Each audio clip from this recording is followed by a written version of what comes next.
청산경찰서 강력반 사무실의 분위기는 평소와 다름없었다. 몇몇 형사들은 책상에 앉아보고서 더미와 씨름하고 있었고 벽시계의 초침 소리만이 나른한 오후의 정적을 강조하는 듯했다. 그러나 그 평온은 순식간에 깨졌다. 정문으로 머리가 희끗한 노부부가 황급히 들어섰기 때문이다. 남편인 박종수 씨는 마르고 강단 있는 체격이었지만 금방이라도 쓰러질 듯 가쁘게 숨을 몰아쉬었다. 그의 두 손은 무언가를 붙잡지 않으면 안 될 것처럼 심하게 떨리고 있었다. 옆에 선 아내 김순자 씨는 이미 눈물을 참지 못하고 있었다. 그녀는 흐느끼며 언제라도 주저앉을 듯 비틀거렸다. 그 모습을 본 당직 형사 하나가 재빨리 일어나 그들을 맞이하며 자리에 앉도록 안내했다. 바로 그때 단정한 제복 차림의 한 경관이 복도를 지나가고 있었다. 그는 청산경찰서 강력반의 수사팀장 김진우 경감이었다. 막 검찰청에서 회의를 마치고 돌아오는 길이었다. 사람의 심리를 읽는 데 익숙한 그의 날카로운 눈은 노부부의 겁에 질린 표정을 보자마자 이것이 단순한 실종 신고가 아님을 직감했다. 김 경감은 곧장 작은 조사실 문을 열고 단호하면서도 차분한 목소리로 말했다. 어르신, 이리 와서 앉으십시오. 천천히 숨을 고르시고 처음부터 무슨 일이 있었는지 말씀해 주십시오. 하지만 그 말에 김순자 씨의 울음은 더욱 커질 뿐이었다. 그녀는 낡은 스카프로 얼굴을 가린 채 어깨를 들썩였다. 그녀의 울음소리가 방 안을 가득 메워 분위기를 무겁게 짓눌렀다. 스스로를 다잡으려 애쓰던 박종수 씨도 결국 감정을 숨기지 못하고 떨리는 목소리로 말했다. 팀장님, 제발 우리 손주 민준이를 구해주세요. 박민준, 사흘째 행방불명입니다. 제 아들의 아내, 그러니까 민준이의 새어머니인 이서연, 그 여자가 민준이를 해친 게 틀림없습니다. 순간 조사실은 물을 끼얹은 듯 조용해졌다. 그 말은 구준비가 내리는 하늘에 내리꽂히는 번개와도 같았다. 김경감의 눈이 가늘어졌다. 그는 잠시 고개를 숙여 정보의 조각들을 맞추었다. 10대 청소년의 실종 사건은 수없이 다뤄봤다. 대부분은 사소한 문제로 가출한 경우였다. 하지만 이번은 달랐다. 박종수 씨의 목소리에는 깊은 슬픔과 확신이 동시에 서려 있었고 그저 흐느끼기만 하는 김순자 씨의 모습은 그들의 주장에 무게를 실어주었다. 김경감은 젊은 형사에게 모든 것을 기록하라고 눈짓하며 박종수 씨를 똑바로 쳐다보았다. 민준 군이 언제부터 사라졌는지 그리고 왜 새어머니가 연관되어 있다고 확신하시는지 자세히 말씀해 주십시오. 박종수 씨는 긴 한숨을 내쉬고는 이야기를 시작했다. 그의 눈에서는 분노 섞인 목소리와 함께 눈물이 흘러내렸다. 그는 하나뿐인 손자 박민준이 사흘째 학교에 가지 않았다고 했다. 담임 선생님이 처음으로 소식을 전해왔고 가족들이 민준에게 연락을 시도했을 때 휴대폰은 꺼져 있었다. 이서연에게 전화했을 때 돌아온 대답은 가슴을 후벼 파는 것이었다. 민준이가 최신 스마트폰을 사주지 않는다고 삐져서 집을 나갔어요. 어디 갔는지는 저도 모르겠네요. 말도 안 됩니다. 저희가 어릴 때부터 키운 아이입니다. 저희는 민준이 성격을 누구보다 잘 압니다. 그런 아이가 아니에요. 예의 바르고 공부도 열심히 하고 어른들께 항상 공손했습니다. 박종수 씨의 목소리가 높아졌고 그의 주먹이 책상 위에서 불끈 쥐어졌다. 김경감은 한마디 한마디를 주의 깊게 들었다. 이 사건이 단순한 10대의 가출이 아니라는 예감이 점점 강해졌다. 죽은 남편의 막대한 유산을 모두 관리하고 있는 여자. 이서연의 그 달콤한 미소 뒤에 더 어두운 무언가가 숨어 있었다. 밖에서는 비가 거세게 내리기 시작하며 양철 지붕을 요란하게 두드렸다. 그 소리는 마치 아이러니한 배경음악 같았다. 한쪽에서는 자연이 대지를 씻어내고 있었지만 다른 한쪽에서는 어쩌면 돈과 권력의 번쩍임 뒤에 거대한 죄악이 은밀히 덮이고 있는지도 몰랐다. 김경감은 눈앞에 앉은 노부부의 얼굴을 바라보았다. 그들의 주름은 단지 세월의 흔적이 아니라 깊은 마음의 상처를 보여주고 있었다. 그는 깊은 숨을 내쉬고는 단호한 목소리로 말했다. 알겠습니다, 어르신. 저희가 이 사건을 즉시 수사하겠습니다. 민준 군을 찾고 이 모든 일의 진실을 밝혀내겠다고 약속드립니다. 그 말에 박종수 씨는 흐느꼈고 김순자 씨는 그의 손을 꼭 잡았다. 그들은 그 순간부터 민준의 실종이 더 이상 가족만의 문제가 아님을 알았다. 이것은 청산 어쩌면 충청남도 전체를 뒤흔들 거대한 사건의 시작이었다. 2장, 보이지 않는 감옥, 층위, 야투, 모힌. 그날 밤 비가 청산시를 흠뻑 적셨다. 경찰서 건물에 양철 지붕을 때리는 빗소리와 젖은 흙냄새가 조사실 안까지 스며들었다. 소박한 조사실의 형광등이 희미하게 빛나며 벽에 긴 그림자를 드리웠다. 그곳에서 김진우 경감은 이제 막 손자의 실종을 신고한 노부부 박종수 씨와 김순자 씨와 마주 앉아 있었다. 김순자 씨의 눈물은 그치지 않았고 박종수 씨는 애써 평정을 유지하려 했지만 그의 목소리는 손자 박민준이 무모한 행동을 할 아이가 아니라고 말할 때 확신에 차 떨리고 있었다. 우리 손주는 스마트폰 때문에 집을 나갈 애가 아닙니다. 팀장님, 착하고 예의 바르고 어른을 공경할 줄 아는 아이였어요. 이 모든 일 뒤에는 더 어두운 무언가가 있습니다. 그는 눈시울을 붉히며 말했다. 김경감은 진지하게 경청했다. 그는 수많은 가출 신고를 처리했고 대부분은 친구 집이나 시내 상가에서 아이를 찾는 것으로 끝났다. 하지만 이번 노부부의 목소리는 달랐다. 그의 마음까지 아프게 하는 깊은 슬픔이 있었다. 그들은 근거 없이 추측하는 것이 아니었다.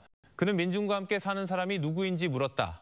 박종수 씨가 나지막이 대답했다. 그 아이와 새어머니 이서연뿐입니다. 작년에 아비인 지훈이가 죽은 후로 그 큰 집은 우리 손주에게 감옥이나 마찬가지였어요. 이서연이라는 이름은 벌써 여러 번 언급되었다.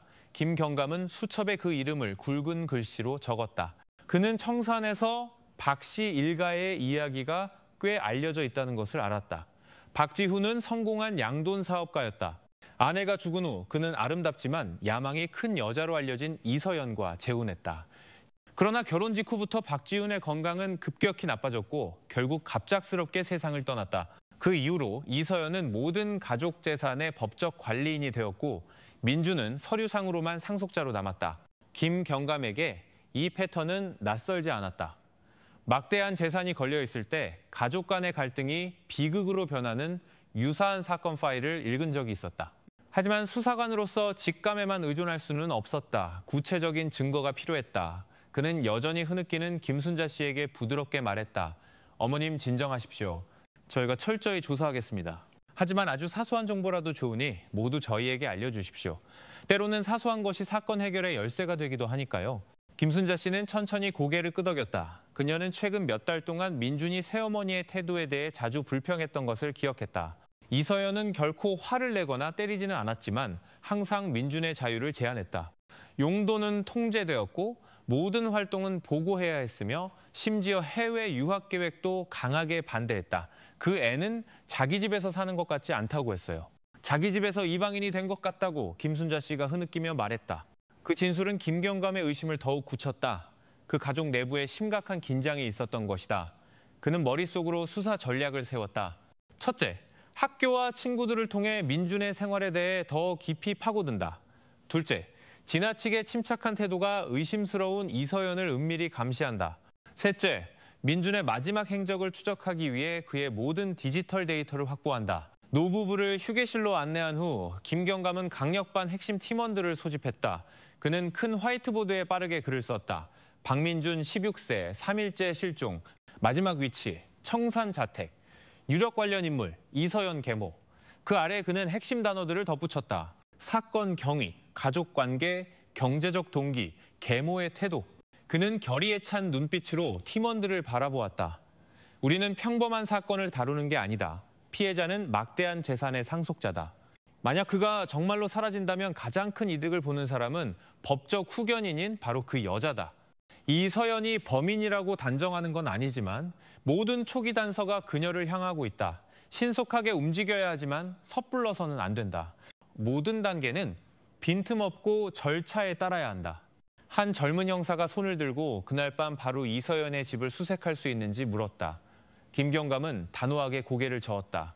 아직은 때가 아니다. 강력한 법적 근거가 필요해. 우리가 섣불리 움직이면 범인에게 증거를 인멸할 기회를 주는 셈이야. 우선 우리가 신뢰할 수 있는 소스로부터 민준에 대한 정보를 모으는 데 집중하자. 선생님, 친구들 그리고 디지털 데이터. 이서연은 거짓말을 할 수 있지만 친구들과 전자기록은 거짓말을 못해.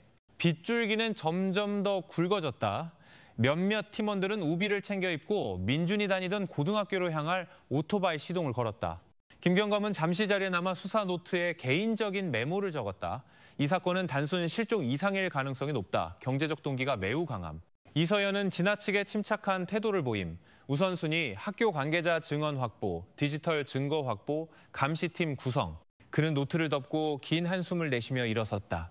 이 수사가 교활하고 계산적이며 권력을 위해 모든 것을 걸 수 있는 한 여자와 맞서게 될 것임을 직감했다.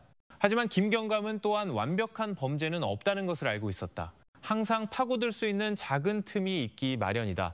대기실에서는 박종수 씨와 김순자 씨가 여전히 나란히 앉아 있었다.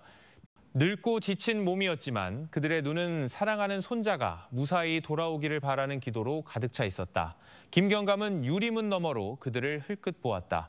그는 서로의 손을 꼭 잡고 삶의 폭풍에 맞서는 두 연약한 영혼을 보았다. 그 모습은 그의 결의를 더욱 굳건하게 만들었다. 그는 마음속으로 다짐했다. 무슨 일이 있어도 이 사건이 돈이나 권력에 묻히게 두지 않겠다고. 그날 밤 청산경찰서의 특별수사팀이 공식적으로 구성되었다. 작전명은 민준 찾기 작전. 그 순간부터 이 작은 도시의 경찰서는 훗날 이서연이라는 한 여성의 야망의 가장 어두운 면을 밝혀낼 거대한 수사의 중심이 되었다. Bang, qua con của đơn cử luôn ra, chương 3, cái bóng của quá khứ. 청산의 밤이 깊어갔다. 비는 그쳤지만 처마 끝에서 떨어지는 물방울 소리만이 조사실의 정적을 채우고 있었다. 김진우 경감은 여전히 수사 노트를 손에 든 채 앉아 있었다. 그는 민준의 실종 미스터리를 이해하기 위해서는 박 씨 일가의 과거를 파헤쳐야 한다는 것을 알았다. 박종수 씨와 김순자 씨는 지쳤음에도 불구하고 쓰라린 과거 이야기를 기꺼이 털어놓았다. 그들의 얼굴에는 세월의 주름이 가득했지만 눈에는 아직 아물지 않은 오랜 상처가 담겨 있었다. 몇 년 전 그들의 아들 박지우는 존경받는 양돈 사업가였다. 그는 가족에게 물려받은 땅을 현대적인 농장으로 탈바꿈시켜 많은 사람들에게 일자리를 제공했다. 그의 가정은 풍요롭고 안정적으로 보였다. 그러나 그 행복은 민준의 친어머니인 그의 아내가 세상을 떠나면서 멈췄다. 외로움 속에서 박지훈은 이서연을 만났다. 그녀는 아름다운 얼굴과 부드러운 말투로 다가왔다. 처음에는 그녀의 존재가 위로가 되는 듯했다. 어린 민준은 마음속에 여전히 돌아가신 어머니에 대한 그리움이 가득했지만 새어머니를 받아들이려 노력했다. 박종수 씨는 긴 한숨을 내쉰 후 말을 이었다. 그의 말에 따르면 재혼 후 박지훈의 건강은 급격히 나빠졌다. 한때 강건했던 몸은 점점 야위었고 얼굴은 창백해졌다. 이상하게도 이서연은 남편을 위해 직접 한약을 다리거나 약초를 끓여주는 일이 잦았다. 거의 매일 밤 그녀는 박지훈의 기력을 보충해준다며 따뜻한 음료를 준비했다. 아내를 전적으로 신뢰했던 박지훈은 아무 의심 없이 그것을 마셨다. 우리 아들은 평생 잔병치레 한 번 안 하던 놈이었어요. 박종수 씨가 나지막이 말했다. 그런데 이서연과 인연을 살더니 몸이 급격히 쇠약해져서 그렇게 갑자기 가버렸습니다. 김 경감은 메모했다. 섣부른 추측은 금물이지만 이 패턴은 의문을 자아냈다. 건강하던 남자가 결혼 후 갑자기 병들고 사망했다. 반면 아내는 항상 극진히 간호하는 모습을 보였다. 이것이 단순한 우연일까? 아니면 숨겨진 비밀이 있는 것일까? 2022년 중반 박지훈의 죽음은 모든 것을 바꿔놓았다. 그는 공증인 앞에서 공식적인 유언장을 남겼다. 모든 자산은 외아들인 박민준에게 상속된다. 그러나 민준이 아직 15세였기 때문에 법은 상속이니 성년이 될 때까지 이서연을 모든 재산을 관리하는 법정 후견인으로 지정했다. 그 순간부터 이서연은 사업가의 아내에서 모든 것을 통제하는 사모님으로 변신했다. 그녀는 재정을 관리하고 사업 결정을 내렸으며 농장 직원들을 지휘했다. 정작 상속인인 민준은 자기 집에서 얹혀 사는 신세가 되었다. 김순자 씨는 민준이 종종 할아버지, 할머니가 사는 시골집에 몰래 찾아왔다고 이야기했다. 그는 모든 지출을 이서연의 허락을 받아야 하는 것에 억압감을 느꼈다. 그의 꿈은 소박했다. 훗날 아버지의 유산을 잘 관리할 수 있도록 해외로 유학 가는 것이었다. 하지만 그 이야기를 꺼낼 때마다 이서연은 완강하게 반대했다. 멀리 가서 공부할 필요 없어. 모든 게 여기 다 있으니 나중에 잘 관리하면 돼 라고 말했대요. 김순자 씨가 눈물 젖은 목소리로 회상했다. 하지만 우리 손주는 그게 자기를 계속 자기 손아귀에 두려는 핑계라고 느꼈던 거예요. 김 경감은 잠시 침묵했다. 10대에게 자유를 빼앗긴다는 느낌은 매우 견디기 힘든 일일 수 있다. 특히 자신의 권리가 서류상으로만 존재하고 현실에서는 19살이 될 때까지 기다려야 한다는 것을 알 때라면 더욱 그렇다. 이런 상황은 심각한 갈등을 유발할 수 있다. 그는 박종수 씨를 보며 물었다. 민준군이 이서연에게 직접적인 위협을 받은 적이 있다고 말한 적이 있습니까? 할아버지는 고개를 저었다. 노골적인 위협은 없었어요. 이서연은 이미지 관리에 아주 능숙한 여자예요. 밖에서는 항상 상냥하고 배려심 깊은 척했죠. 하지만 민준이는 집안에서는 항상 감시당하는 느낌이고 숨쉬기조차 자유롭지 못하다고 말했어요. 그 진술은 김경감에게 박 씨 일가의 문제가 단순하지 않다는 확신을 더욱 굳혀주었다. 청산의 으리으리한 저택 담장 뒤에는 지금까지 숨겨져 있던 복잡한 갈등이 있었다. 김경감은 머릿속으로 사건의 개요를 그리기 시작했다. 첫째, 박지훈이 막대한 재산을 남기고 갑작스럽게 사망했다. 둘째, 이서연이 전권을 가진 후견인이 되었다. 셋째, 민주는 언젠가 모든 것을 물려받을 유일한 상속자다. 그리고 지금 그 상속자가 미스터리하게 사라졌다. 모든 실마리는 한 지점을 향하고 있었다. 하지만 김경감은 수사관으로서 성급해서는 안 된다는 것을 알았다. 추측은 사실로 검증되어야 한다. 그는 노트를 천천히 덮고 노부부에게 말했다. 이야기해 주셔서 감사합니다. 쉽지 않은 일이었을 텐데 이 모든 정보가 정말 중요합니다. 저희가 하나하나 철저히 추적하겠습니다. 박종수 씨와 김순자 씨는 고개를 끄덕였다. 여전히 불안감이 역력했지만 그들의 얼굴에는 약간의 안도감이 비쳤다. 그들이 조사실을 나간 후 김경감은 김이 서린 창밖을 바라보았다. 진실로 가는 길이 길고 험난할 것임을 직감했다. 박지훈의 죽음과 민준의 실종 미스터리는 긴밀하게 얽혀 있을 것이며 그 해답은 이서연의 차가운 태도 뒤에 숨어 있을 것이다. 그날 밤 자정이 거의 다 되어서야 김경감은 자리에서 일어섰다. 그는 이 수사가 이제 막 시작되었으며 파고들수록 박 씨 일가의 저택에 오랫동안 감춰져 온 어두운 비밀이 있다는 예감이 더욱 강해지는 것을 느꼈다. 4 CP4 한 Winky chương 4 màn kịch hoàn hảo. 다음 날 오후 청산의 하늘은 여전히 흐렸다. 낮부터 내린 비가 시골길에 웅덩이를 남겼다. 경찰차는 축축한 공기를 가르며 천천히 달렸다. 앞 좌석에 앉은 김진우 경감은 박민준에 대한 간략한 정보가 담긴 얇은 서류처를 들여다보며 중요한 부분에 표시했다. 실종 3일째 16세 유일 상속자, 뒷좌석에는 긴장한 표정의 팀원들이 앉아 있었다. 김 경감은 도착하기 전 간략하게 지시를 내렸다. 우리는 면담만 진행할 거다. 아직 수색 영장은 없어. 태도를 관찰하고 모든 세부 사항을 기록하고 섣불리 믿지 마. 모두들 이해했다는 듯 고개를 끄덕였다. 그들은 젖은 논과 소박한 집들을 지나 청산 외곽으로 향했다. 작은 언덕 끝에 눈에 띄는 건물이 서 있었다. 바로 박 씨 일가의 큰 저택이었다. 흰색으로 칠해진 벽, 높은 담장, 잘 가꾸어진 정원이 있는 넓은 마당. 뒤편에서는 희미하게 돼지 울음소리가 들려왔다. 차가 막 멈췄을 때 한 여자가 테라스에 나타났다. 이서연이었다. 그녀는 짙은 남색 원피스를 입고 옅은 화장을 했으며 머리는 단정하게 빗어 넘겼다. 그녀의 미소는 상냥해 보였다. 아이를 잃은 사람치고는 지나치게 상냥했다. 안녕하세요 형사님들. 이서연이 부드럽게 인사했다. 들어오세요. 돌아가신 남편의 부모님이 많이 걱정하셨을 거예요. 하지만 믿으세요. 민준이는 곧 돌아올 거예요. 그냥 삐져서 그런 거니까요. 김경감은 짧게 고개를 끄덕이며 응수했다. 그는 그 상냥함 뒤에 무언가가 있음을 느꼈다. 진심보다는 연기에 가까운 미소였다. 집거실은 호화로웠다. 가죽 소파, 커다란 그림, 화려한 꽃장식으로 가득했다. 하지만 분위기는 차가웠다. 가족이 모이는 공간이라기보다는 전시장 같았다. 김경감은 이서연과 바로 마주보는 자리를 택했다. 이서연 씨, 그가 차분하게 말했다. 민준 군이 사흘째 등교하지 않았다는 신고를 받았습니다. 아시는 바를 말씀해 주시겠습니까? 이서연은 한숨을 쉬며 걱정스러운 표정을 지었다. 저희 사이에 약간의 다툼이 있었어요. 그 애가 제 생각에 불필요한 걸 원했거든요. 그래서 화를 내고 가방을 들고 나갔어요. 저는 친구 집에서 지낸 줄 알았죠? 아시다시피 사춘기잖아요.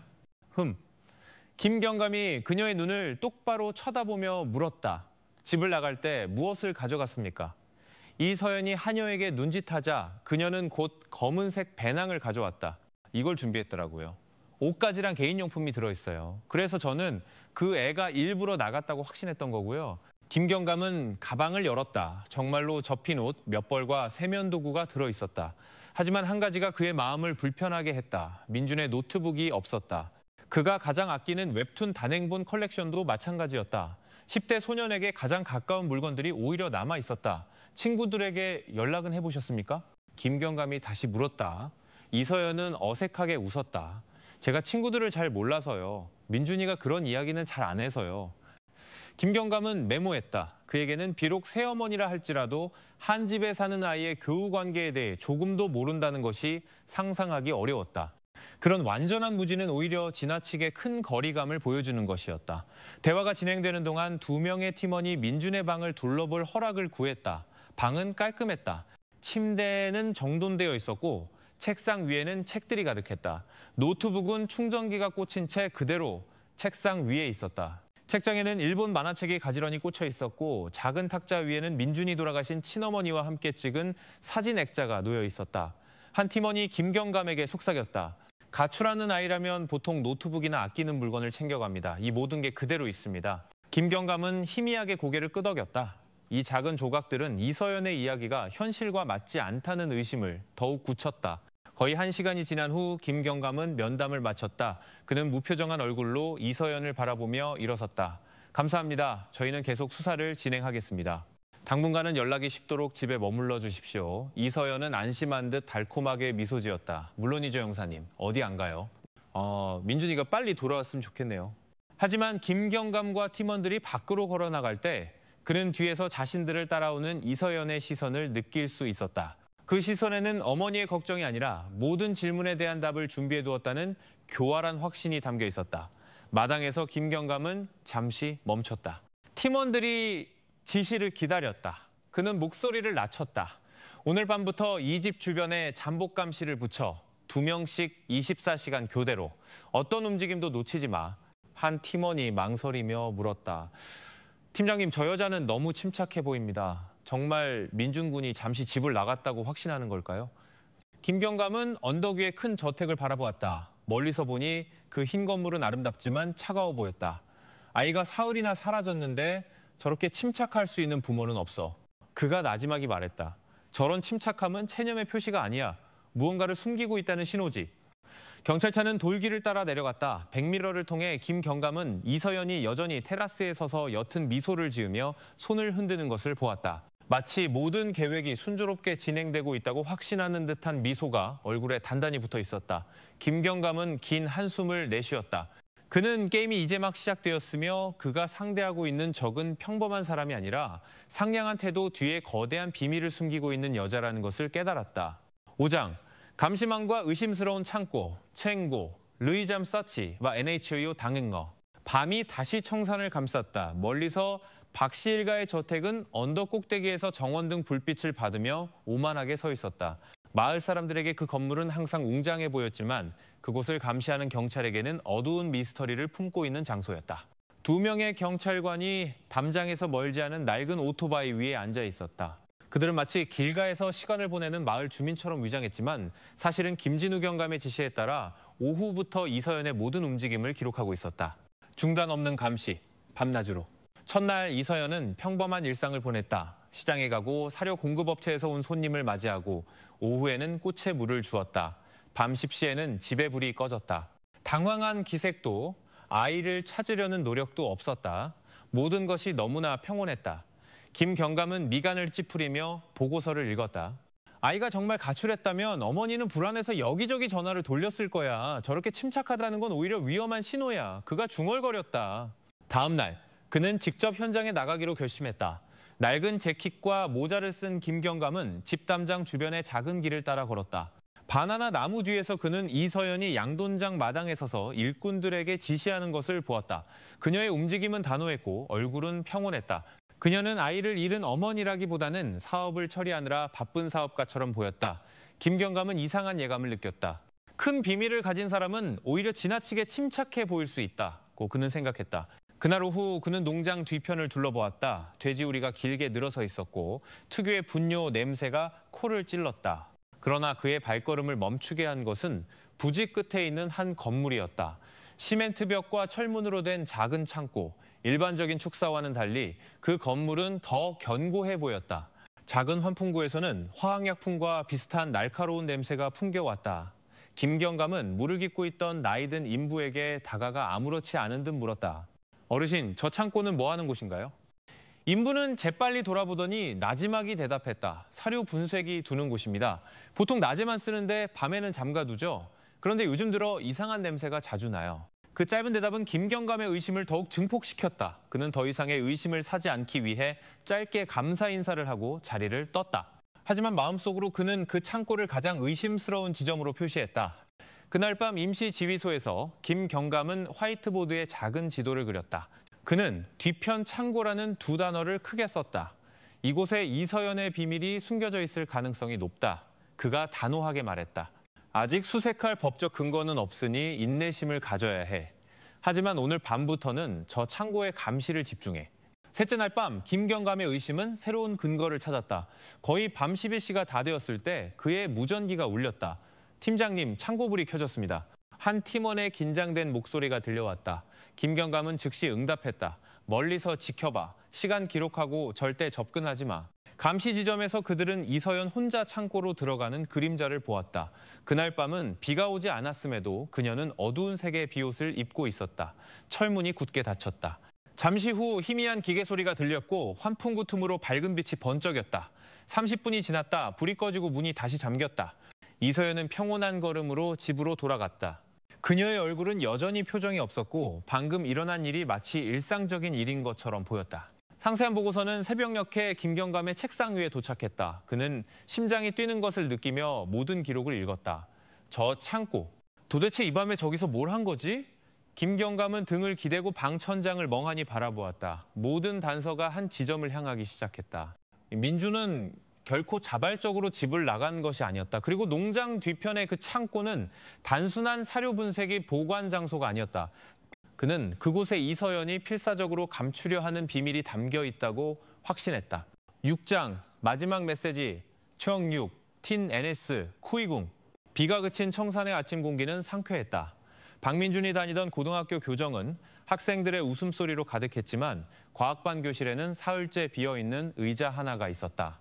김진우 경감은 2명의 팀원과 함께 왔다. 그들은 분위기가 경직되지 않도록 평상복을 입었다.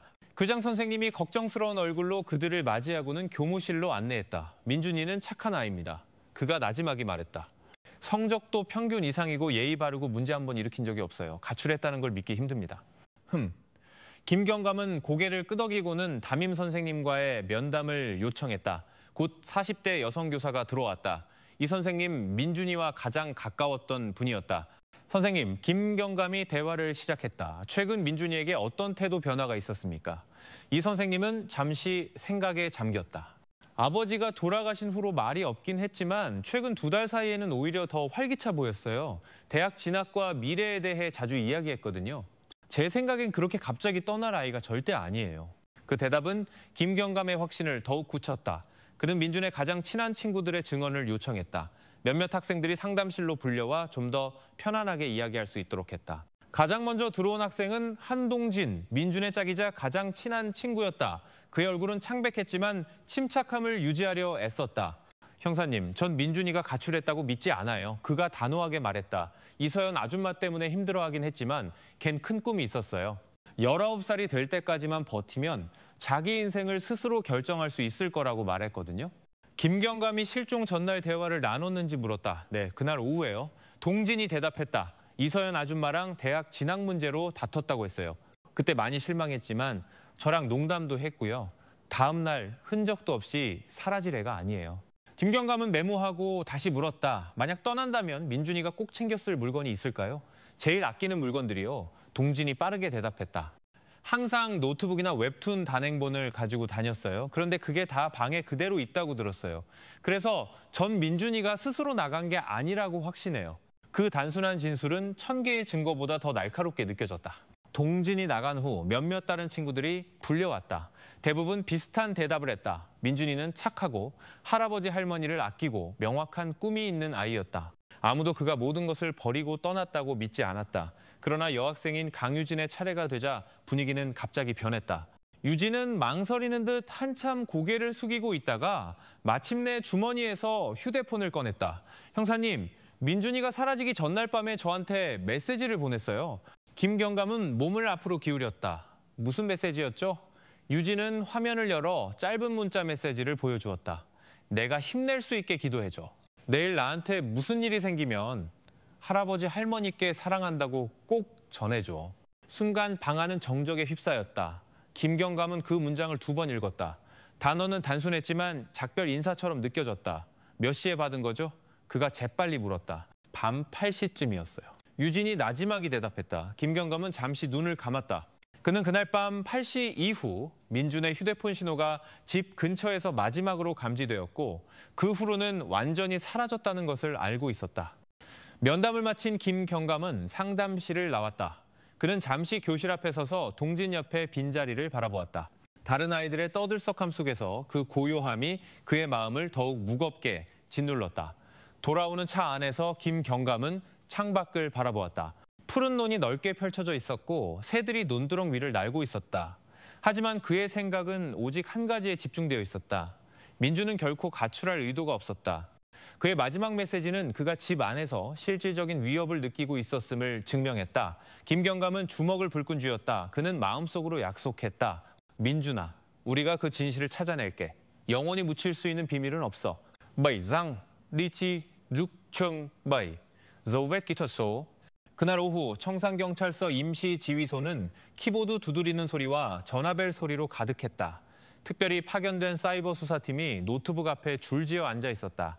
화이트보드에 김진우 경감은 디지털 흔적이라는 두 단어를 크게 썼다. 민준이 또래 아이들은 휴대폰과 SNS로 살아간다. 정말 가출했다면 흔적이 남았을 것이고 그렇지 않다면 그 흔적이 갑자기 끊겼을 것이다. 김경감이 진지하게 말했다. 사이버 수사팀의 이 대리가 초기 결과를 보고했다. 팀장님, 통신사 데이터에 따르면 민준 군의 마지막 통화는 11월 11일 19시 15분 친구 한동진 군과의 짧은 통화였습니다. 그 이후로는 활동이 없습니다. 김경감이 마지막 신호 위치를 물었다. 이 대리가 지도를 띄웠다. 22시경 박 씨 일가 자택에서 약 500m 떨어진 기지국에서 마지막으로 신호가 감지되었습니다. 그 이후 휴대폰이 꺼졌거나 유심칩이 제거된 것으로 보입니다. 순간 방 안은 조용해졌다. 그 사실은 민준이 자기 집 근처에서 사라졌다는 것을 의미했다. SNS 계정은 어떻지? 김경감이 다시 물었다. 그날 밤 이후로 모든 활동이 중단되었습니다. 로그인 기록도 새로운 메시지도 없습니다. 이 대리가 대답했다. 김경감은 천천히 걸으며 화면을 응시했다. 이건 스스로 떠난 아이의 행동 패턴이 아니야. 강제로 흔적이 끊겼다는 신호지. 그러나 이 대리가 덧붙였을 때 놀라운 사실이 드러났다. 팀장님, 휴대폰이 꺼지기 전에 클라우드에 자동으로 저장된 메모 앱에서 짧은 기록을 발견했습니다. 화면에 나타난 문장은 모두를 침묵하게 만들었다. 나는 갇힌 기분이다. 만약 나에게 무슨 일이 생긴다면 제발 이 집에서 답을 찾아줘. 김경감은 한참 고개를 숙였다. 그 글은 마치 민준이 그렇게 사라지지 않기 위해 남긴 마지막 단서, 마지막 목소리처럼 느껴졌다. 이 메모가 작성된 시간이 언제지? 그가 나지막이 물었다. 그날 밤 21시 15분입니다. 이 대리가 대답했다. 김경감은 깊은 숨을 내쉬었다. 그렇다면 밤 8시 이후에도 민준이는 살아있었고 이 시간 뒤에 모든 흔적이 사라진 거군. 몇 시간 후 팀은 추가 증거를 가져왔다. 한 팀원이 이서연의 집으로 가는 길모퉁이 가게의 CCTV 영상을 보여주었다. 밤 9시경 집으로 걸어가는 민준의 모습이 선명하게 찍혀 있었다. 그 이후 그가 다시 나오는 모습은 녹화되지 않았다. 김경감은 두 손을 모았다. 이 조각은 휴대폰 데이터와 일치해 민준은 마지막으로 집에 들어가는 모습이 보였고 그 후 그 안에서 사라졌다. 한 팀원이 조심스럽게 말했다. 모든 정황이 점점 더 이서연을 가리키고 있습니다. 팀장님. 김경감은 날카롭게 그를 쳐다보았다. 맞아. 하지만 아직 물리적 증거가 부족해. 그게 없으면 법정에서는 아무 소용이 없어. 그럼에도 불구하고 민준의 마지막 메모는 이 사건의 열쇠가 청산의 그 큰 저택 안에 있다는 김경감의 확신을 굳히기에 충분했다. 밤은 깊어갔다. 팀원들은 하나둘씩 자리를 떴지만 김경감은 여전히 화면 앞에 앉아 이 집에서 답을 찾아줘라는 비명처럼 느껴지는 단순한 문장을 응시했다. 그는 주먹을 불끈 쥐었다. 마음속으로 그는 약속했다. 민준아, 네 메시지는 잘 들었다. 우리는 그 집으로 다시 갈 것이다. 그리고 이번에는 빈손으로 돌아오지 않을 것이다. 8장 감시망이 좁혀지다. 청팔 원웨이 투 헬. 민준이 사라진 후 며칠은 수사팀에게 길게 느껴졌다. 김진우 경감은 이서연에 대한 철저한 감시를 명령했다. 2명의 팀원이 교대로 그 큰 저택 주변을 지켰다. 밖에서 본 이서연의 삶은 평범해 보였다. 아침에는 시장에 장을 보러 가고 낮에는 테라스에 앉아 잡지를 읽고 오후에는 미용실에 들렀다. 하지만 김경감에게는 바로 그 침착한 태도가 의심을 불러일으켰다. 아이가 사라진 지 거의 일주일인데 엄마는 아무 일 없다는 듯이 행동하고 있어. 그건 평범한 게 아니야. 냉혹한 거지. 그가 지휘소에서 말했다. 5일째 되던 날 다른 보고가 들어왔다. 감시 중이던 배 형사가 무전으로 보고했다. 팀장님, 목표물이 개인 차량으로 외출했습니다. 시장이 아닙니다. 뒤를 따르고 있습니다. 이서연의 차는 청산 시내의 한 모던한 카페에서 멈췄다. 그녀는 단정한 정장 차림의 한 남자와 방구석에 앉았다. 배 형사는 안전한 거리에서 사진을 찍었다. 김경감은 휴대폰으로 사진을 받아 그 남자의 얼굴을 확대했다. 김경감은 즉시 그를 알아보았다. 오재혁 상속 관련 소송을 전문으로 하는 유명한 변호사였다. 만남은 2시간 동안 이어졌다. 이서연은 진지하게 이야기했고 때때로 메모를 했다. 반면 오 변호사는 길게 설명했다. 헤어질 때 이서연은 그의 가방에 얇은 서류 봉투를 슬쩍 넣었다. 그날 밤 지휘소에 완전한 보고서가 수집되었다. 김경감은 화이트보드 앞에 서서 이서연과 오재혁의 사진을 붙이고 붉은 선으로 연결했다. 의부사들은 실종됐는데 그녀가 만난 사람은 상속 전문 변호사라. 대체 뭘 준비하고 있는 거지? 김경감이 무거운 목소리로 말했다. 사이버 수사팀에 이 대리가 덧붙였다. 만약 민준군의 실종이 법적으로 확정되면 상속 절차가 완전히 열리게 됩니다. 이 만남은 분명히 그것과 관련이 있습니다. 김경감은 고개를 끄덕였다. 하지만 우린 여전히 물리적 증거가 필요해. 이건 아직 강력한 추측일 뿐이야. 며칠 후 또 다른 보고가 들어왔다. 배 형사가 알렸다. 팀장님, 밤 11시에 목표물이 뒤뜰로 나가 물통과 세정액병을 들고 있었습니다. 부지 구석에 있는 작은 창고 주변 바닥에 물을 뿌리고 열쇠로 잠시 들어갔다 나왔습니다. 김경감은 화이트보드에 재빨리 메모했다. 뒤편 창고, 그곳을 주목해야 해. 열쇠는 거기에 있을지도 몰라. 그가 단호하게 말했다. 이웃들도 수군거리기 시작했다. 옆집 주민인 한 아주머니가 가게에서 위장 근무 중인 경찰관에게 말했다. 이상하죠, 총각. 의부사들이 사라졌는데 이서연 씨는 주민들한테 물어보지도 않아요. 그냥 멀리 놀러 갔다고만 하더라고요. 전 오히려 소름이 돋아요. 주민들의 사소한 증언은 김경감이 구성한 그림을 더욱 명확하게 만들었다. 이서연은 무언가를 숨기고 있었다. 민준이 사라진 지 7일째 밤, 팀은 다시 모였다. 화이트보드에는 이서연의 사진이 오재혁 변호사의 이름과 연결되어 있었고 뒤편 창고라는 단어 위에는 큰 물음표가 있었다. 정황은 명백하다. 김경감이 설명했다. 민준은 밤 9시에 집에 들어가는 모습이 마지막으로 목격됐고 1시간 뒤 집 근처에서 휴대폰 신호가 끊겼다. 그 이후 흔적이 없다. 반면 이서연은 변호사를 만나고 밤중에 몰래 창고에 드나들고 있다. 이 모든 것이 서로 연결되어 있다. 김경감은 동료들을 차례로 바라보았다. 하지만 다음 단계로 나아가기 위해서는 결정적인 틈이 필요해. 목격자든 새로운 발견이든 그게 나타날 때까지 누구도 긴장을 늦추지 마. 밖에서는 보슬비가 시골길을 적시고 있었다. 지휘소 창문 너머로 김경감은 박 씨 일가의 저택으로 향하는 어둠을 응시했다. 그는 시간이 자신들의 편이 아니라는 것을 알았다. 이서연은 보통 여자가 아니었다. 만약 그녀가 정말로 어두운 비밀을 품고 있다면 하루하루가 지날수록 흔적을 찾기는 더욱 어려워질 것이다. 김경감은 주먹을 불끈 쥐었다. 그는 마음속으로 속삭였다. 우리는 기다릴 것이다. 그리고 때가 되면 어떤 자물쇠나 문도 진실을 숨길 수 없을 것이다. 진낭, 시감, 종국, 민인, 증진, nhân chứng quyết định. 민준이 실종된 지 8일째 아침, 청산경찰서 지휘소의 분위기는 평소와 달랐다. 허름한 옷차림의 한 중년 남성이 대기실에서 불안하게 앉아 있었다. 그의 손은 낡은 모자를 꽉 쥐고 있었고 눈은 말하기를 망설이는 듯 바닥을 향해 있었다. 회의실에서 막 나온 김경감은 즉시 그를 주목했다. 저분은 누구시죠? 그가 경찰관에게 물었다. 최만식 씨입니다. 박 씨 댁에서 오래 일했던 인부인데 며칠 전에 해고됐다고 합니다. 팀장님과 직접 이야기하고 싶다고 합니다. 김경감은 고개를 끄덕였다. 안으로 들어오시죠, 최 선생님. 편하게 앉으십시오. 여길 자기 집이라고 생각하시고요. 무엇 때문에 여기까지 오셨습니까? 최만식 씨는 깊은 숨을 내쉬었고 그의 쉰 목소리가 터져 나왔다. 제가 더 이상 침묵할 수가 없어서요, 팀장님. 민준 도련님이 사라지던 날 밤에 제가 뭔가를 봤습니다. 처음에는 말하기가 무서웠지만 마음이 너무 불안해서요. 그 비밀이 그대로 묻힐까 봐 두려웠습니다. 김경감은 몸을 앞으로 기울였다. 있는 그대로만 말씀해 주십시오. 저희가 선생님을 보호해드리겠습니다. 최만식 씨는 고개를 숙이고 이야기를 시작했다. 그날 밤 11시쯤 제가 깜빡 잊고 온 낫을 찾으러 뒤뜰로 다시 갔습니다. 창고 근처를 지나가는데 이상하게 불이 환하게 켜져 있더군요. 보통 그 창고는 해가 지면 잠가두거든요. 김경감은 천천히 고개를 끄덕였다. 무엇을 보셨습니까? 저는 나무 뒤에 숨었습니다. 창문 틈으로 안을 보니 이서연 사모님이 분명히 그 안에 있었습니다. 비닐 비옷을 입고 장갑을 끼고 있었어요. 그리고 더 놀라운 건 한밤중에 가축 사료 분쇄기 돌아가는 소리가 윙윙거리며 들렸다는 겁니다. 그녀는 물을 붓고 안쪽을 정신없이 닦고 있었어요. 얼굴은 잔뜩 굳어 있었고요. 소름이 돋았습니다, 팀장님. 김경감은 그를 날카롭게 쳐다보았다. 이서연 씨가 확실합니까? 제가 그분 모습을 똑똑히 기억합니다. 몇 년을 그 집에서 일했는데요. 틀림없습니다. 그날 밤 분명히 그녀는 창고에 있었습니다. 저는 너무 무서워서 서둘러 그 자리를 떠났습니다. 순간 방 안은 정적에 휩싸였다. 김경감은 지난 일주일 동안 맞춰온 거대한 퍼즐에 딱 들어맞는 새로운 조각을 느낄 수 있었다. 왜 이제야 신고하신 겁니까? 김경감이 조심스럽게 물었다. 최만식 씨는 한숨을 쉬었다. 무서웠습니다, 팀장님. 이 서현 사모님은 성격이 강한 분이라 제가 함부로 이야기했다가는 일자리를 잃을 것 같았어요. 그런데 며칠 전에 갑자기 저를 부르시더니 제가 늙고 느리다면서 한 달치 월급을 쥐어주고는 바로 해고하셨습니다. 마치 제가 입을 열지 못하게 저를 치워버리려는 것 같았습니다.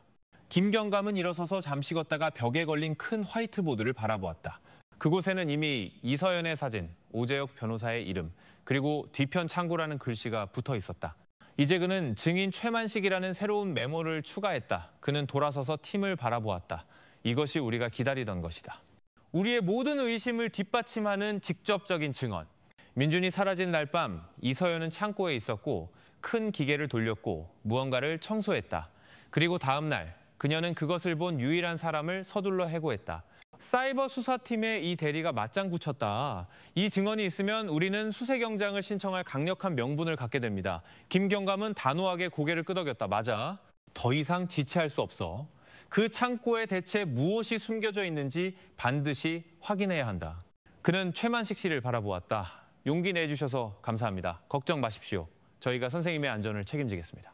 선생님의 목소리는 진실을 위해 매우 중요합니다. 최만식 씨는 고개를 숙였고 그의 눈에는 눈물이 고였다. 민준 도련님은 착한 아이였습니다, 팀장님. 매일 아침 저에게 인사를 건넸어요. 그 아이의 흔적이 그렇게 사라지는 건 참을 수가 없습니다. 김경감은 그의 어깨를 두드렸다. 믿으십시오. 진실은 곧 밝혀질 겁니다. 그날 오후 김경감은 완벽한 서류처를 준비했다. 그는 모든 조각을 꿰맞췄다. 디지털 데이터, 학교 친구들의 증언, 이서연의 냉담한 행동, 변호사와의 만남, 창고에서의 의심스러운 활동, 그리고 이제는 전직 인부의 증언까지. 서류가 완성되었을 때 그는 벽시계를 보았다. 밖의 하늘은 붉게 물들기 시작했고 가는 비가 내리고 있었다. 김경감은 확신에 차 두꺼운 서류처를 덮었다. 내일 우리는 수색에 대한 공식 허가를 신청한다. 저 창고 문이 열리는 순간 모든 비밀이 드러날 것이다. 팀원들은 일제히 고개를 끄덕였다. 그들은 곧 큰 발걸음을 내디딜 것임을 알았다. 그날 밤 김경감은 다시 노트북 화면에 떠있는 민준의 짧은 메모를 바라보았다. 그는 더 이상 그 글을 소리 내어 읽지 않았다. 그저 마음으로 그 의미를 느낄 뿐이었다. 편히 쉬렴 아가야. 그가 속삭였다. 우리는 점점 더 가까워지고 있어. 네 비밀은 곧 풀릴 것이다. 10 trang, bài thi, Buni, Biban, chương 10, bí mật của cánh cửa sắt. 그날 아침 청산의 공기는 밤새 내린 비로 젖은 흙냄새를 머금고 있었다. 청산경찰서 사무실에서 김진우 경감은 굳은 표정으로 앉아 있었다. 그의 앞에는 지난 일주일이 넘는 시간 동안 팀이 쏟아부은 모든 노력의 결과물이 담긴 두꺼운 서류철이 놓여 있었다.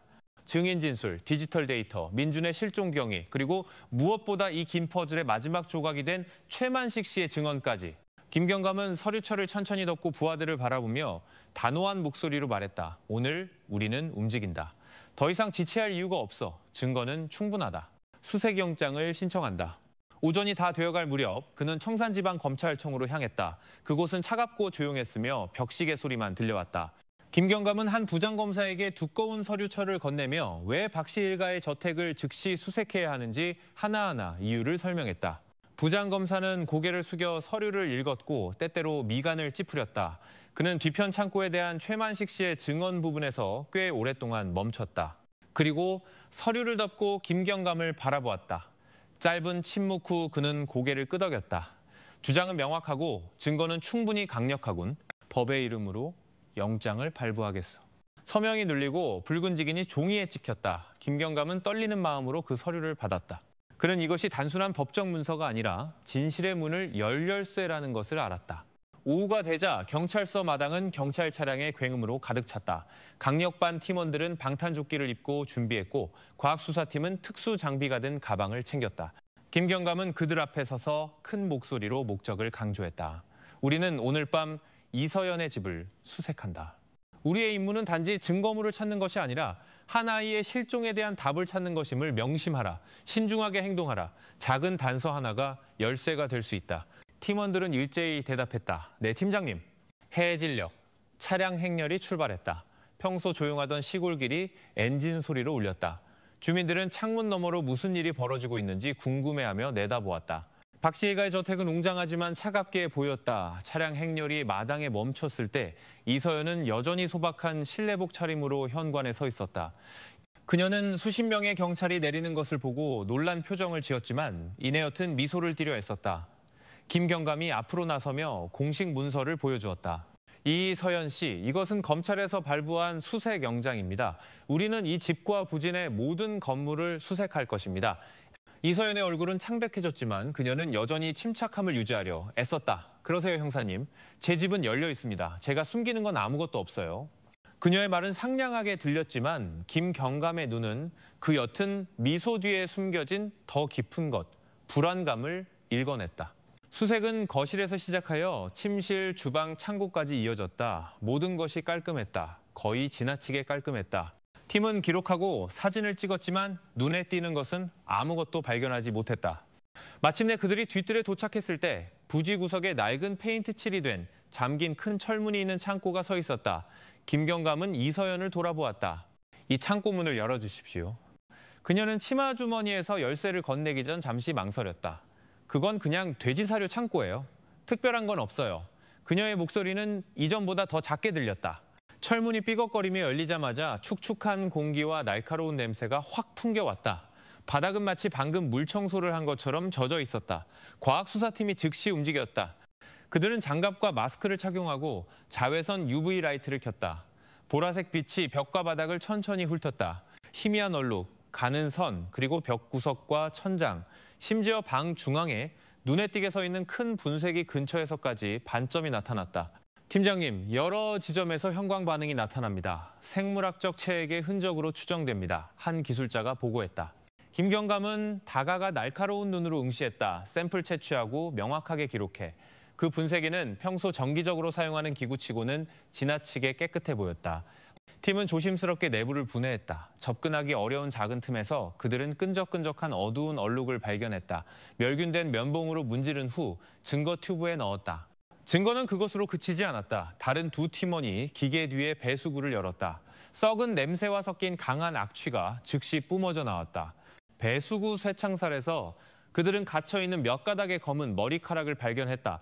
그 발견은 순간적으로 방을 침묵에 빠뜨렸다. 모두가 그 작은 물건이 큰 열쇠가 될 수 있다는 것을 알았다. 김경감은 깊은 숨을 내쉬고는 단호하게 말했다. 됐다. 증거는 명백하다. 이 창고를 봉쇄하라. 이서연은 문지방에 서 있었다. 그녀의 얼굴은 이제 완전히 창백했고 손은 들고 있던 작은 가방을 쥐어짜고 있었다. 그녀의 몸은 미세하게 떨렸다. 그녀는 입을 열려고 했다. 그건 그냥 상한 사료 찌꺼기예요, 형사님. 오해하지 마세요. 김경감은 오랫동안 그녀를 바라보다가 무미건조하게 말했다. 설명은 경찰서에서 하시게 될 겁니다. 오늘 밤 당신은 우리와 함께 가야 합니다. 두 명의 여경이 앞으로 나와 단호하지만 정중한 태도로 이서연을 호송했다. 그녀는 저항 없이 힘없이 걸었다. 마치 그동안 쓰고 있던 평온의 가면이 창고문이 열리는 순간 산산조각 난 것 같았다. 담장 밖에는 이미 주민들이 모여 걱정스럽게 수군거리고 있었다. 그들은 이서연이 경찰차에 타는 것을 보았다.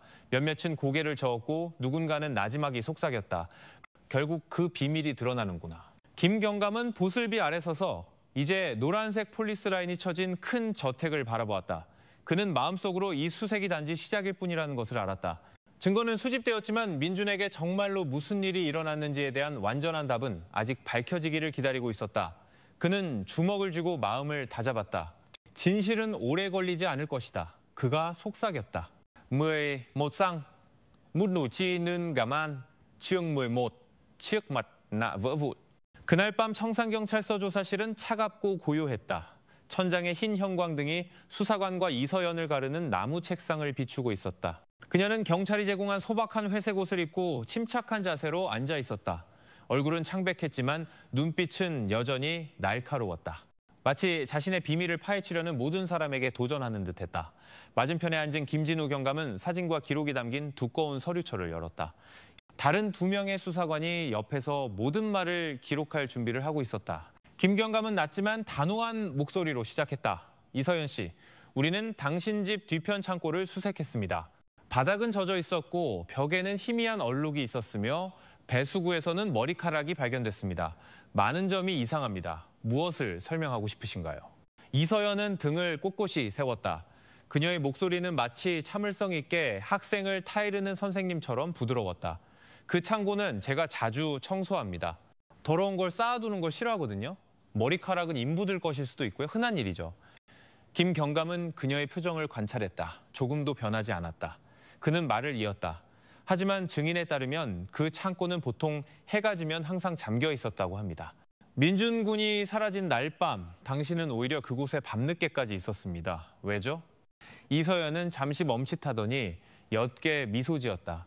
잠이 오지 않아서 창고를 정리했어요. 집주인이 한밤중에 일하고 싶어하는 게 잘못인가요? 그 대답은 마치 미리 준비된 것처럼 깔끔했다. 김경감은 과학수사팀이 촬영한 사진을 펼쳤다. 이것이 우리 팀이 발견한 얼룩입니다. 초기 분석에 따르면 이것은 생물학적 체액 특유의 튀는 패턴을 보입니다. 단순한 세제 자국이라고 보기에는 어렵습니다. 이서연은 흘끗 쳐다보고는 어깨를 으쓱했다. 저는 실험실 과학은 잘 모릅니다. 제가 사용한 건 세제뿐이에요. 만약 당신 팀이 다르게 해석했다면 아마 화학물질의 효과 때문이겠죠. 김경감 옆에 젊은 수사관이 참지 못하고 끼어들었다. 아주머니, 우리는 지금 실종된 아이에 대해 이야기하고 있습니다. 당신은 그 아이의 새어머니고요. 가장 걱정해야 할 사람이 당신 아닙니까? 이서연은 그를 돌아보았다. 그녀의 미소는 옅었지만 차가웠다. 저도 물론 걱정하고 있습니다. 하지만 모든 사람이 같은 방식으로 슬픔을 표현하지는 않죠. 제가 침착함을 선택했다고 해서 제가 신경 쓰지 않는다는 뜻은 아닙니다. 김경감은 동료에게 조용히 하라는 신호를 보냈다. 그는 이서연에게 더 가까이 다가갔다. 민준 군과의 관계에 대해 이야기해 봅시다. 많은 증인들이 당신들 관계가 좋지 않았다고 말합니다. 민준 군은 해외 유학을 가고 싶어 했고 당신은 반대했죠. 그가 사라지기 전날 밤 다툼이 있었고요. 맞습니까? 이번에는 이서연이 대답하기 전까지 더 긴 침묵이 흘렀다. 그녀의 손이 옷자락을 쥐어짰다. 얼굴은 여전히 평정을 유지하려 애썼지만 민준이는 고집이 센 아이였어요. 제가 보기에 과한 것을 요구했죠. 저는 그 애가 여기서 공부에 집중하기를 바랐을 뿐입니다. 그건 큰 다툼이 아니었어요. 그냥 타이른 거죠. 김경감은 그 작은 디테일을 포착했다. 통제되지 않는 손의 움직임. 그는 그동안 견고했던 방패가 아주 조금이라도 금이 가기 시작했다는 것을 알았다. 그는 접근 방식을 바꿨다. 그의 목소리는 더 부드러워졌다. 10대를 키우는 건 어렵죠. 특히 친자식이 아닐 때는요. 하지만 솔직히 말해서 많은 사람들이 당신이 민준군을 너무 억압했다고 봅니다. 민준군은 자기 삶이 감옥 같다고 느꼈고요. 그걸 알고 있었습니까? 이서연의 눈빛이 날카롭게 변했다. 그녀가 재빨리 숨긴 분노의 섬광이 있었다. 그건 외부 사람들의 생각일 뿐입니다. 저는 제가 옳다고 생각하는 것을 했을 뿐이에요. 방은 다시 조용해졌다. 벽시계가 천천히 똑딱거리며 압박적인 침묵을 채웠다. 김경감은 등을 기대고 서류철을 덮었다. 그리고 이 지점에서 멈추기로 결정했다. 그는 공식적인 실험실 결과 없이는 이서연을 더 압박하는 것이 소용없다는 것을 알았다. 좋습니다, 이서연 씨. 당신의 대답은 기록되었습니다. 하지만 수사는 여기서 멈추지 않을 것임을 기억하십시오. 증거는 거짓말을 할 수 없습니다. 우리는 다시 만나게 될 겁니다.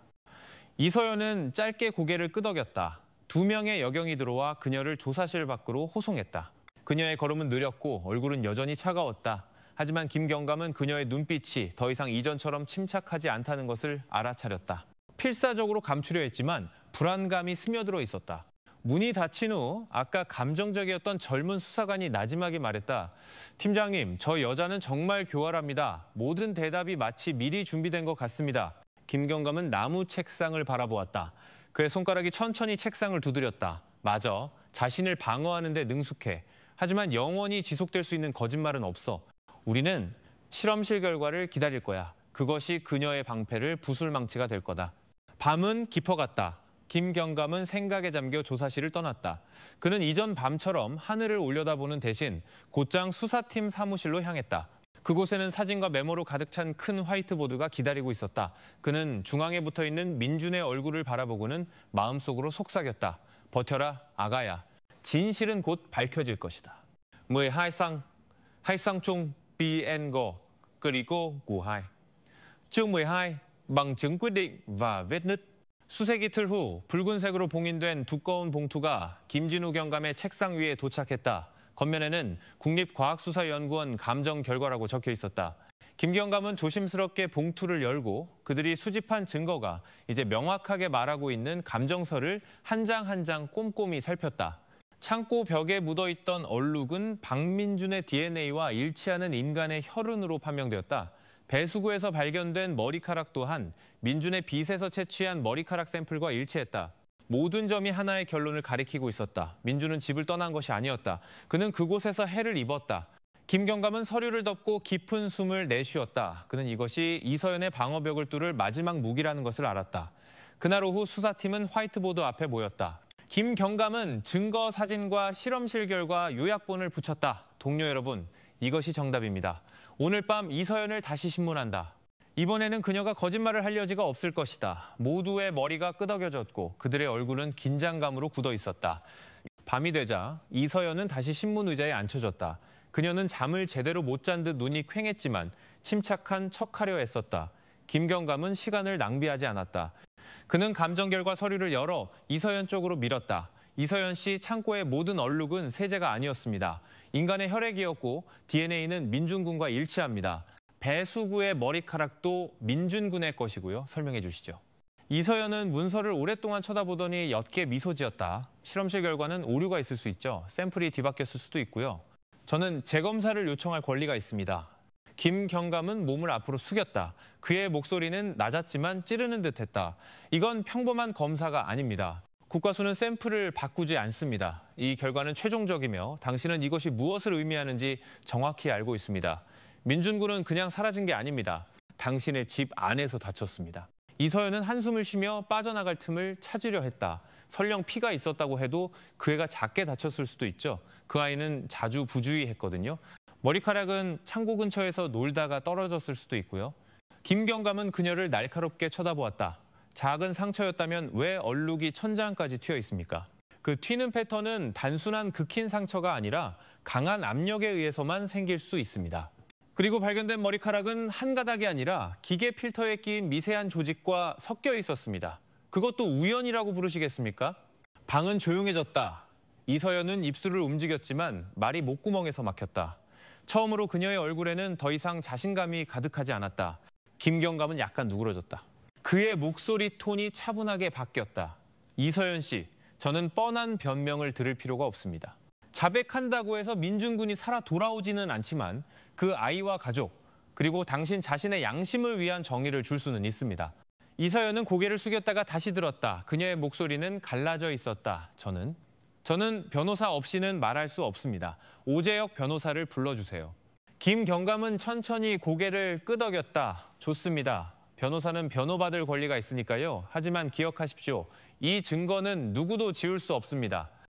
그날 밤에 신문은 끝났다. 이서연은 여전히 자백하지 않았지만 그녀의 방어벽은 분명히 금이 갔다. 민준의 사진을 보여줄 때마다 그녀의 시선은 항상 피했고 김 경감이 혈흔이라는 단어를 언급할 때마다 입술이 떨렸다. 이서연이 끌려나간 후 김 경감은 더 이상 혼자 고민하지 않았다. 그는 즉시 팀과 모였다. 내일 다시 압박한다. 그녀의 방어는 무너졌어. 마지막 한 번만 더 밀어붙이면 모든 것이 무너질 거야. 모든 수사관이 고개를 끄덕였다. 그들은 자백의 시간이 점점 더 가까워지고 있음을 알았다. 13 Gia Sam, chương 13, lời thú tội. 다음 날 아침 청산경찰서 조사실은 다시 준비되었다. 과학수사 증거 사진들이 화이트보드에 여전히 붙어 있었고 이제는 혈흔 분사 패턴에 대한 상세한 설명이 추가되었다. 김진우 경감은 침착한 태도로 앉아 있었고 그의 날카로운 눈은 맞은편의 빈 의자를 응시했다. 그는 오늘이 전환점이 될 수 있다는 것을 알았다. 9시가 조금 넘었을 때 문이 열리고 2명의 경찰관이 이서연을 데리고 들어왔다. 그녀의 걸음은 힘이 없었고 머리는 헝클어져 있었으며 얼굴은 창백했다. 눈 밑에 검은 다크서클은 잠 못 이룬 밤들을 분명하게 보여주었다. 그녀는 천천히 앉아 마치 기댈 곳을 찾듯 무릎 위에서 손가락을 모았다. 김 경감은 거친 목소리로 시작하지 않았다. 그는 침묵을 택했다. 5초, 10초 벽시계 소리만 들렸다. 그 고요함은 무거운 짐처럼 짓눌렀다. 그리고 나서야 그는 조용히 말했다. 이서연 씨 모든 가능성은 이제 닫혔습니다. 혈액 DNA, 머리카락, 분사 패턴. 모든 것이 하나의 사실을 가리키고 있습니다. 남은 질문은 단 하나뿐입니다. 그날 밤 대체 무슨 일이 있었던 겁니까? 이서연은 고개를 숙이고 손가락으로 책상 위를 그었다. 그녀는 오랫동안 침묵했다. 그리고 마침내 그녀의 쉰 목소리가 터져 나왔다. 저는 그 아이를 죽일 생각은 없었어요. 순간 방 안은 조용해졌다. 수사관들은 서로를 쳐다보았지만 계속 기다렸다. 김경감은 이서연이 이야기를 계속할 수 있도록 약간의 공간을 주며 몸을 앞으로 기울였다. 이서연은 깊은 한숨을 내쉬었다. 그날 밤 우리는 또다시 다퉜어요. 그 애가 해외로 유학 가고 싶다고 말했어요. 저는 화가 났어요. 저를 떠나고 이 집을 떠날 핑계를 찾는다고 생각했어요. 제게 상처 주는 말을 했어요. 저와 함께 사는 것보다 길거리에서 사는 게 낫다고요. 그녀의 눈에 눈물이 고였다. 저는 무시당하는 기분이었어요. 돌아가신 그 아이의 엄마와 비교당했죠, 저는. 이성을 잃었어요. 제가 그 아이의 뺨을 때렸어요. 그 애가 넘어지면서 머리를 책상 모서리에 부딪혔어요. 피가 흘렀어요. 저는 당황했어요. 저는 그저 기절한 줄 알았어요. 하지만 그 애는 깨어나지 않았어요. 이서연의 목소리는 갈라졌다. 그녀는 자신의 소매를 쥐어짰다. 몸은 굳어 있었고 눈물은 책상 위로 떨어져 젖어들었다. 저는 두려웠어요. 너무나 두려웠어요. 사람들이 알게 되면 저는 모든 것을 잃을 거라고 생각했어요. 집, 사업, 명성. 저는 그저 버티고 싶었어요. 김경감은 다시 긴 침묵을 주었다. 울음이 잦아들기를 기다렸다가 부드럽지만 단호하게 말했다. 이서연 씨, 당황하는 것은 이해할 수 있습니다. 하지만 이해할 수 없는 것은 왜 당신이 창고를 청소하고 흔적을 지우고 증거를 숨겼느냐는 겁니다. 그것은 당황이 아니라 의식적인 결정이었습니다. 왜 그 길을 택했습니까? 이서연은 멍하니 벽을 바라보았다. 그녀의 목소리는 희미했다. 민준이가 19살이 되면 모든 것이 그 아이의 손에 넘어갈 거라는 걸 알았기 때문이에요.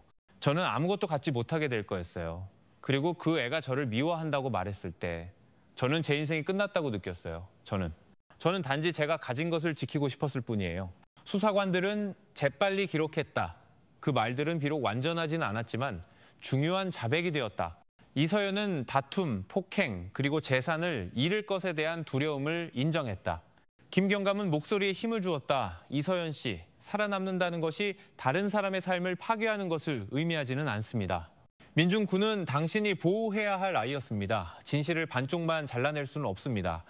조만간 모든 것이 드러날 겁니다.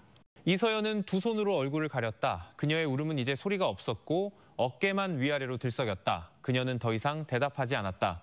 신문은 거의 2시간 동안 계속되었다.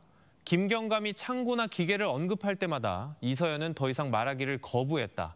기억하기가 너무 힘들어요. 그녀는 반복해서 말했다. 하지만 바로 그 태도가 그녀가 가장 어두운 세부 사항을 숨기고 있다는 확신을 강화했다. 마침내 김경감은 서류철을 천천히 덮었다. 그는 평소처럼 오늘은 여기까지라고 말하지 않았다. 그는 팀원들을 돌아보며 지시하는 어조로 말했다. 내일 우리는 증인인 인부를 부를 것이다. 이서연이 자기 눈으로 본 사람의 목소리를 듣게 하자 그녀의 방어는 무너졌다. 한 번만 더 밀면 버티지 못할 것이다. 이서연은 돌아보지 않고 방 밖으로 끌려나갔다. 수사관들은 새로운 활력으로 김경감을 바라보았다. 그들은 진실이 이제 한 걸음 남았다는 것을 알았다. 14장 mút nằm bằng bát, đất làm bằng đầm đầm đầm đầm đầm đầm đầm đầm đầm. Chương 14. Bức tường phòng ngự sụp đổ, sự thật phơi bày. 기다리던 날이 마침내 왔다. 계획대로 수사팀은 박 씨 일가의 오랜 인부였던 최만식 씨를 증인으로 출석시켰다.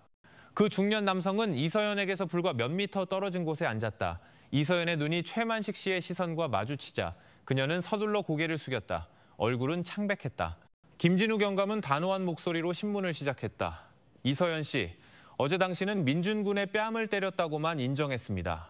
하지만 최만식 씨는 더 많은 것을 봤습니다. 그날 밤 거의 자정이 다 되어서 당신은 창고에 있었고 기계를 켰으며 비옷을 입고 무언가를 청소하고 있었습니다. 이것을 어떻게 설명하시겠습니까? 이서연은 불안해하며 숨을 가쁘게 쉬었다. 그녀는 잠시 고개를 저었지만 김경감은 다시 압박했다. 과학수사 증거는 명백하고 증인도 있습니다. 솔직하게 말하는 것 외에 다른 길은 없습니다. 침묵이 짓눌렀다. 최만식 씨는 길을 잃은 자식을 바라보는 아버지처럼 실망스러운 눈빛으로 이서연을 바라보았다.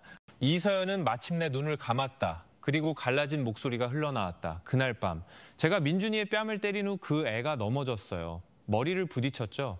제가 깨우려고 했지만 움직이지 않았어요. 몸이 차가웠어요. 저는 그 애가 죽었다는 것을 깨달았어요. 그녀는 잠시 말을 멈췄다. 손이 의자 옆을 쥐어짰다. 저는 무서웠어요. 감옥을 상상했고 모든 사람이 저를 손가락질할 거라고 생각했어요. 제 인생이 망가질 거라고 느꼈어요. 그래서 제가 그 애의 시신을 창고로 끌고 갔어요. 제 머릿속에는 단 하나의 생각뿐이었어요. 흔적이 없으면 아무도 증명할 수 없을 거라고. 그녀의 눈에서 눈물이 흘렀지만 이번에는 큰 울음소리 없이 그저 억눌린 목소리뿐이었다. 제가 기계를 켰어요. 그리고 모든 흔적을 없애려고 했어요. 그 후 물과 세제로 방을 청소하고 사료 포대를 바꾸고 증거가 될 만한 모든 것을 버렸어요. 그렇게 하면 모든 것이 사라질 거라고 생각했어요. 이서연은 두 손으로 얼굴을 닦았다. 제가 틀렸어요.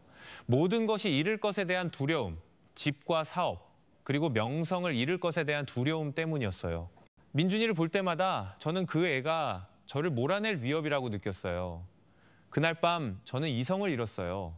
김경감은 몸을 앞으로 숙였다. 그의 목소리는 날카롭지만 절제돼 있었다.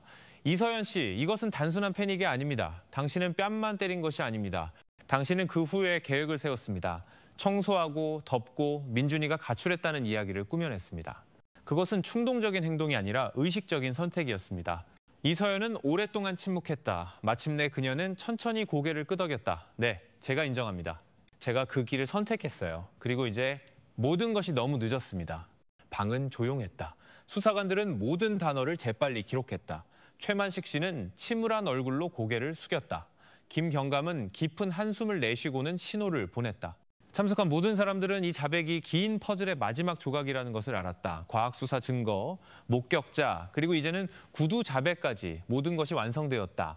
이서연은 방 밖으로 끌려나갈 때 힘없이 일어섰다. 그녀는 더 이상 저항하거나 부인하려 하지 않았다. 그녀의 얼굴은 체념한 듯했고 시선은 공허했다. 마치 주변 세상이 더 이상 의미가 없는 것처럼 바닥을 내려다보았다. 김경감은 일어서서 팀을 바라보았다. 동료 여러분, 우리의 임무는 아직 끝나지 않았습니다. 사건 파일을 정리하고 모든 증거를 법정으로 가져갑시다. 법이 판결을 내리도록 합시다. 중요한 것은 진실이 밝혀졌다는 것입니다. 수사관들은 고개를 끄덕였다. 그 자백을 듣는 것이 마음 아팠지만 그들은 이제 정의가 굳건한 기반을 갖게 되었다는 것을 알았다. 15장, 심판, 그리고 남겨진 것들, 치영 15, 판 퀴엣와 NAGG 건 라이. 이서연의 완전한 자백 후 몇 달이 지나 사건은 마침내 법정으로 넘어갔다. 청산지방법원 법정은 사건에 관심을 가진 시민, 기자, 그리고 피해자의 친척들로 가득 찼다. 모두가 몇 달 동안 청산마을을 뒤흔들었던 어두운 드라마의 결말을 듣고 싶어 했다. 이서연은 회색 수의를 입고 법정으로 들어왔다. 그녀의 얼굴은 한때 사모님으로 알려졌던 우아한 모습과는 거리가 멀었다. 이제 그녀는 지쳐 보였고 눈은 공허했으며 걸음은 무거웠다. 미소도 눈물도 없었다. 마치 자신의 운명을 받아들인 듯 조용했다. 판사가 엄숙한 목소리로 재판을 시작했다. 검사는 다툼에서부터 과학수사 증거, 인부의 증언, 그리고 이서연 자신의 자백에 이르기까지 사건의 경위를 설명했다. 모든 것이 논리정연하게 반박할 수 없게 제시되었다. 이서연은 별다른 반응 없이 들었다.